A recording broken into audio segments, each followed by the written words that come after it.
Alors ça va être un peu difficile de prendre le relais par rapport à toutes les choses très concrètes, industrielles et industrieuses que vous avez vues, mais je vais tâcher j'ai changé un petit peu ma présentation pour m'adapter, tâcher de mettre un petit peu de poésie en cette fin de journée pour vous dire pourquoi tout le monde doit se mobiliser et puis surtout pourquoi tout ce qu'on a vu avant est important, c'est pour protéger un peu ce qu'on va voir là juste derrière.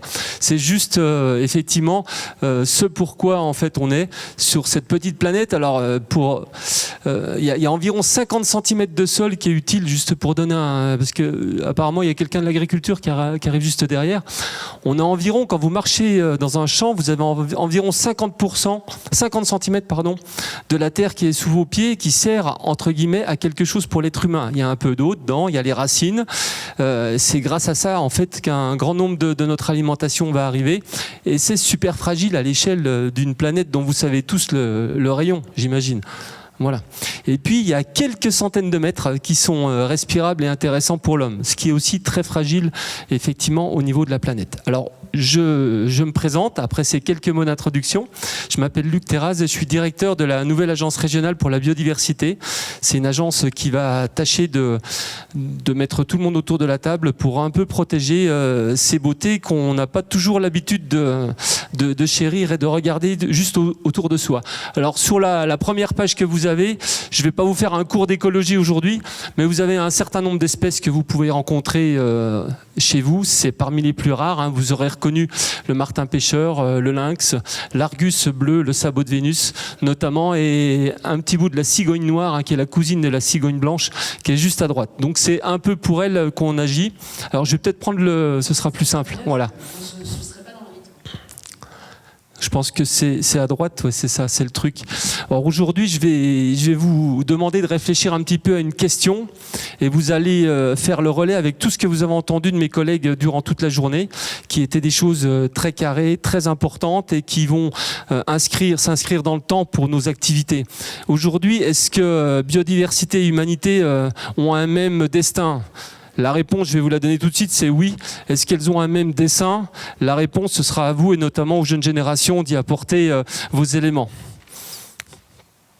Alors, on a environ 20 000 espèces différentes sur l'ensemble de la région Bourgogne-Franche-Comté. Mon agence, en fait, référence l'ensemble des données faune, flore, champignons, habitat naturel sur l'ensemble de la région. Il y a 20 000 espèces et en fait, il y en a une qui est dans la salle, qui n'est pas répertoriée, mais qui fait partie, effectivement, 20 001 espèces avec Homo sapiens sapiens, dont vous êtes tous les représentants. Donc, ces 20 000 espèces, il y en a environ 1600 qui sont malmenées aujourd'hui, qui sont sur les listes rouges internationales pour la conservation de la nature, 1600 sur 20 000. Et puis vous avez un certain nombre d'espaces qui protègent, donc il y a un parc national, 19 réserves naturelles, des arrêtés de protection de biotopes. Ça représente quelques pourcents de la région. On est à 1,4% de la région qui est protégée par ces secteurs-là. Donc il reste, vous ferez le calcul, un peu plus de 98% qui est en fait possible pour l'ensemble des activités humaines. Alors l'agence que je représente aujourd'hui, elle n'est pas toute seule dans le monde. On a 9 agences aujourd'hui de celles que je représente qui sont présentes en France. La dernière a été créée en Guadeloupe récemment. Elles ont toutes la même vocation de mettre tout le monde autour de la table, les industriels, les agriculteurs, les protecteurs de la nature, les chasseurs, les pêcheurs, les carriers, tout ça pour essayer de protéger ce qu'on a autour de nous. Là, les 5 grands, et je ne vais pas vous faire un cours trop long, on va passer directement sur des choses plus intéressantes pour notamment le monde économique. Les 5 grandes missions en fait, qu'on a à faire aujourd'hui, c'est récolter toutes les données faune-flore. Ça fait 10 millions de données, 10 millions en fait, de données. Quand vous voyez un hérisson, par exemple, c'est une donnée et ça finit dans nos bases de données. Et on les redonne après pour les communes, par exemple, pour faire leurs plans locaux d'urbanisme, pour éviter de détruire des zones à espèces intéressantes. On anime tous les réseaux de protection de la nature au niveau de la région. Et puis surtout le troisième élément que vous voyez, c'est pour ça qu'on m'a demandé de venir aujourd'hui, c'est que jusqu'à présent, le monde industriel, le monde économique d'une manière générale, hein, il y a l'industrie que vous connaissez, dont on a beaucoup parlé, les entreprises, mais il y a aussi d'autres exploitations économiques qui sont l'agriculture, la sylviculture, le sport et le tourisme. Tout ça, ça génère effectivement des flux économiques qui jusqu'à présent n'intégraient que peu ou pas en fait la protection de la nature et la biodiversité. Et c'est un des enjeux de l'agence nouvellement créée, c'est que l'économie en fait intègre l'ensemble des éléments vivants de la planète dans ses process. Et puis on a d'autres choses, et notamment tout ce qui est communication et demande de mobilisation, notamment chez les jeunes. Vous avez vu, j'ai mis des flyers sur un programme qui s'appelle Air terrestre éducative, qui permet en fait aux enfants des écoles, donc c'est à peine avant vous, c'est plutôt fin de primaire, début de collège, de gérer en fait des sites avec les communes et c'est les enfants qui choisissent la manière dont ils vont gérer les sites. Alors quelques opérations qu'on fait, vous reconnaîtrez tous un animal qui est aussi emblématique que problématique parfois. Donc on intervient aussi sur cet animal-là pour essayer de faire de la médiation entre sa présence et les problèmes qu'il peut poser. On a un certain nombre de comités là que je vais passer assez rapidement. On est intervenu surtout au mois de juillet dernier au forum responsabilité sociale et environnementale des entreprises en collaboration avec le MEDEF. On a co-organisé leur nouvelle commission de travail RSE et il y a un certain nombre de personnes qui sont dans la salle que j'ai rencontrées à cette occasion-là. Et puis un certain nombre une partie de mon équipe est présente sur tous les événements régionaux pour diffuser cette information et récupérer en fait des contacts pour que ces personnes-là puissent avoir envie de prendre en compte la biodive, les espèces en fait tout près. Alors on parlera de choses très concrètes dans un premier temps. Vous voyez par exemple qu'on va accompagner un bus du vivant qui va faire le tour de tous les lycées agricoles de la région à la fin de l'année. Alors à côté des tracteurs, il y aura les drones, parce qu'on est équipé de drones aussi pour équiper tout ça.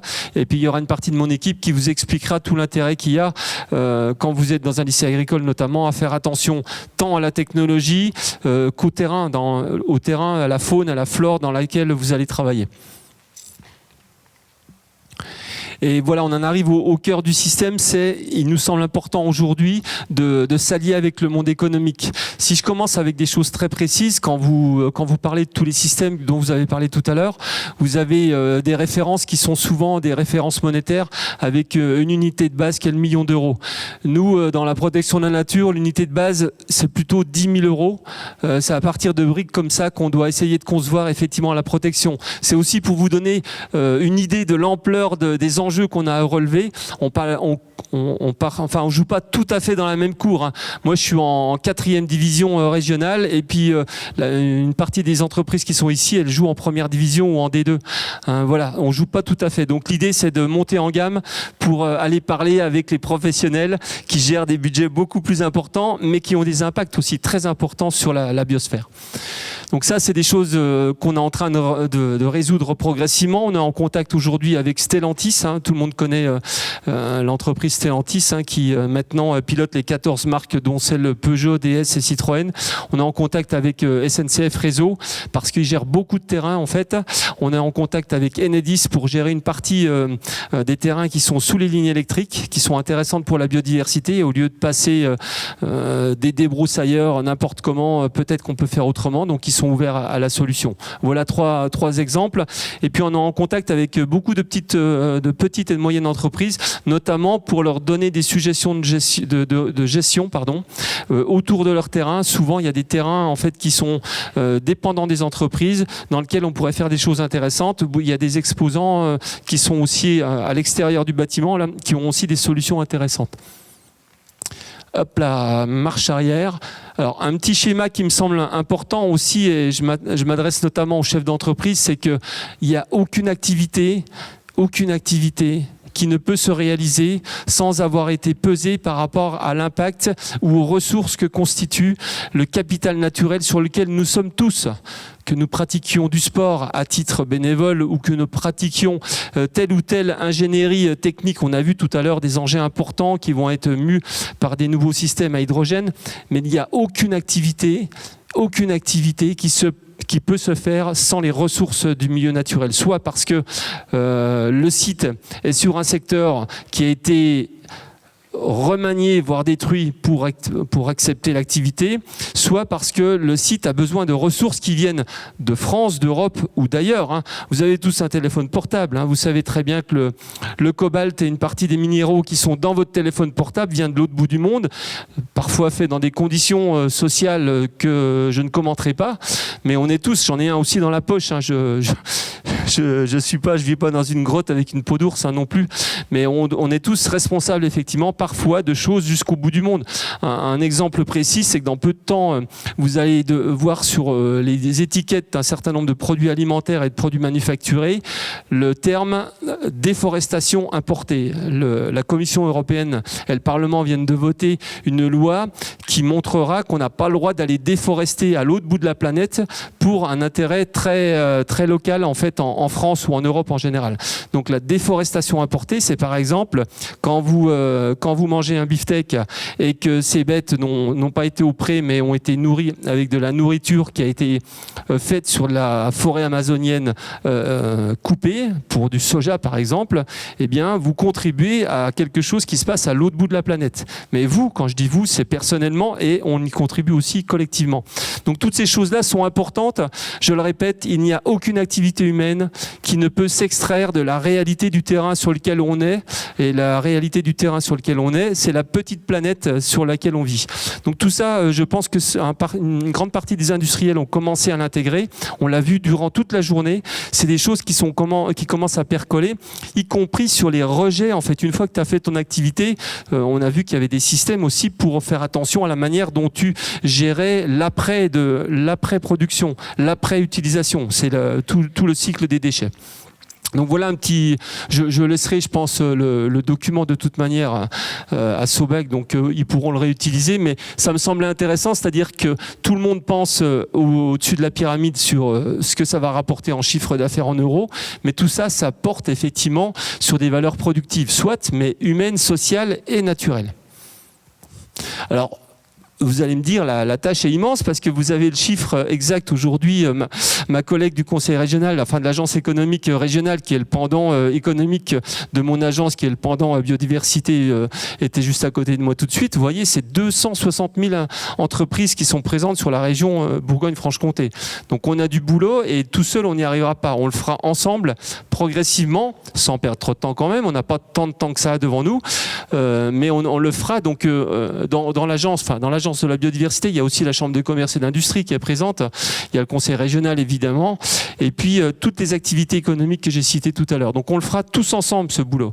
Et on le fera pour ceux que je vois dans la salle qui n'ont pas mon âge, mais la moitié de mon âge. Et c'est important qu'on commence dès maintenant. Alors on a commencé là, un certain nombre d'événements et puis un certain nombre derrière ces événements, c'est pas que des flyers que vous voyez, il y a toute une construction pour mettre en place des cahiers des charges. On l'a vu tout à l'heure, l'éco-conditionnalité, certaines personnes en ont parlé de plus en plus, les appels à projets et le fait de générer des financements, ça va être soumis à des conditions en fait de respect du milieu naturel et du climat en général. Un petit aparté, on est des êtres humains, on a tous deux jambes. Eh bien, l'humanité, c'est pareil. Elle ne se déplacera que sur deux jambes. Une pour le climat, une pour la biodiversité. Autrement, on n'y arrivera pas. Alors, un programme intéressant là qu'on est en train de développer, c'est de mettre en contact des entreprises et des projets locaux. Ça s'appelle Mécé Naturel, c'est développé par l'ensemble des agences régionales en France. Et il s'agit concrètement, par exemple, j'ai des projets à financer. Il y a des écoles dont je vous parlais tout à l'heure qui ont besoin de mettre en place des panneaux sur les aires éducatives. J'ai des projets à financer qui sont à hauteur de 300 ou 400 € pour mettre les panneaux pour que les parents des élèves voient le boulot qui a été fait. Alors, j'ai une trentaine d'écoles qui sont conventionnés, mais ça peut être des petits projets comme ça. Ça peut être des projets un peu plus importants, par exemple générer une série de films vidéo sur les espèces en voie de disparition. C'est 2000 à 4000 euros par film. Donc ça peut générer du mécénat. Ça peut être aussi restaurer des milieux naturels, restaurer des bouts de rivière. Alors là, on est entre 30 et 50 000 euros par projet. Voilà, le genre de choses concrètes. Et l'idée, c'est que l'agence, les agences en général, puissent connecter des entreprises locales avec des projets locaux ou régionaux pour effectivement permettre ce juste retour, si vous avez la pyramide en tête, ce juste retour des euros en bas vers le capital naturel. Donc c'est intéressant de se dire que concrètement, des entreprises peuvent, près de chez elles ou de manière plus globale au niveau régional, intervenir clairement pour soutenir un certain nombre d'opérations qui sont favorables à la biodiversité. Alors voilà un certain nombre de ces opérations. Quelque chose qui peut vous parler, c'est qu'on va bientôt intégrer dans l'équipe un médiateur grand prédateur. Tout ça pour permettre d'améliorer le contact entre la présence de certains grands prédateurs comme le loup et puis les troupeaux où c'est pas toujours évident. Hein. Il y a des traumatismes quand il y a des attaques. Donc on va intégrer ça dans notre équipe. On va intégrer aussi une personne qui va travailler sur les modules de formation. On va proposer des modules de formation aux universités, aux centres qui forment les élus locaux et leurs techniciens. Et puis, dans toutes les entreprises de BTP, notamment, des modules de formation où la biodiversité, un exemple concret, comment faire des maisons et des bâtiments qui soient accueillants pour les hirondelles et les martinets noirs que tout le monde connaît. Chose qui n'est pas tout à fait évidente tout de suite, mais c'est des choses très concrètes dans lesquelles on va rentrer dans peu de temps. Voilà. Et puis pour terminer, juste pour vous dire qu'on est tous dans la même et grande maison. Alors tout le monde n'a pas au même étage et tout le monde n'a pas la même vue, mais on est tous dans la même maison et on doit tous se travailler ensemble pour avancer, pour que dans quelques années, on puisse quand même continuer à avoir une terre correcte. Merci.